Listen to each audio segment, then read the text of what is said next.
Содан кейін мен профессор мен студенттерге былай дедім. Профессор марқа жазған ізгі хабарда Иса өзінің тәніндегі құдаймын деп айтқан емес, тіпті тұспалдап айтқан емес деген кезде. Содан кейін мен марқа жазған ізгі хабардың 14-ші тарауының 60-64 аяттарына жүгіндім. Сот болып жатқан оқиғаға. Исаның үстінен болған сот, ол шынымен өзін құдаймын деп мәлімдеуінің ең айқын және талассыз дәлелі. Бұл өте өзгеше соттық іс қозғауы. Бірге жазбаны оқиық. Сонда бас діни қызметкер ортаға шығып, Исаға: «Ешқандай жауап бермейсің бе? Мыналар саған қарсы не деп куәлік беріп тұр?» деген сауал қойды. Бірақ Иса үн қатпай ешқандай жауап қайтармады. Бас діни қызметкер оған тағы да сұрақ қойып: «Сен мадақталғанның рухани ұлы Мәсіхсің бе?» деді. Әрі қарай былай жазылған. Сонда Иса былай деді. Иса неліктен жауап берді? Неліктен ұзақ уақыт бойы үн қатпай, ал енді жауап қатты? Мына себеппен. Басқа ізгі хабарларда, басқа ізгі хабарды жеткізушілердің дәл осы жағдайды айтуында Исаға ант бергізіп, оған бас діни қызметкер былай деді: «Мәңгі тірі Құдайдың алдында ант етіп бізге айт. Сен мәңгі тірі Құдайдың рухани ұлы Мәсіхсің бе?» Діни қызметкер осылай айтуы Исаны ант беруге кептіреді. Ал олардың салты мен заңы бойынша Иса жауап беруге мәжбүр болды. Сондықтан да Иса сол уақытқа дейін үндемей қойып, енді сөйлей бастады. Ол анттың астында болды. Ал енді оның не айтқанына назар аударыңыз. Иса: «Мен солмын». Осыдан анығырақ айтуға болар ма еді?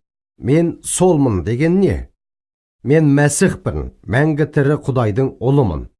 Содан кейін Иса құтқарушы Мәсіх жайында екі ұлағат пайғамбарлық сөз айтты.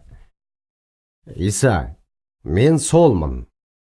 Менің билеуші ретінде құдірет иесінің оң жағында отырғанымды, әрі аспандағы бұлттармен келе жатқанымды әлі көретін боласыздар» деп жауап берді. Яхудидің менталитеті бойынша, ділі бойынша бұл құдайлық болмысты білдірді. Сонда бас діни қызметкер шапанының өңірін айыра жыртып: «Енді куәгерлердің қажеті қанша?» Істің өрбу желісіне назар аударыңыз. Әдетте сот тергеуі былай жүргізілуі тиіс еді. Дәстүр бойынша Синедрион, Яхуди жоғары соты және бас діни қызметкерлер ең алдымен барлық айыптаушыларды тыңдап алып, содан кейін барып бас діни қызметкерлер жоғарғы кеңес мүшелеріне қарап: «Ал сендер не айтасыңдар?» дейтін.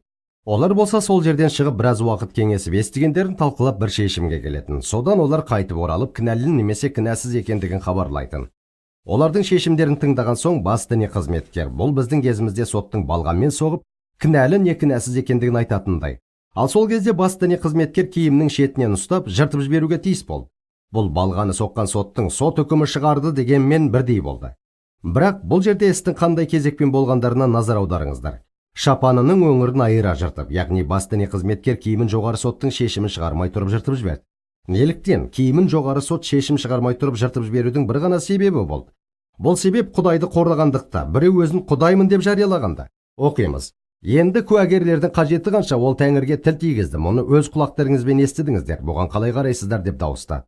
Жиналғандардың барлығы да, яғни жоғарғы сот мүшелері, оны өлім жазасына лайық деп шешті. Сотта болып жатқан тәртіптің өзі Исаның өзін Құдаймын деген мәлімдемесін растайды. Ал ол шынымен өзін кім деп мәлімдесе, сол болды ма, бұл басқа сұрақ. Алайда ізгі хабарды оқи тұра Исаны өзін Құдаймын деп мәлімдегенін көрмеу, бұлтсыз аспанға қарап күнді көрмеумен тең.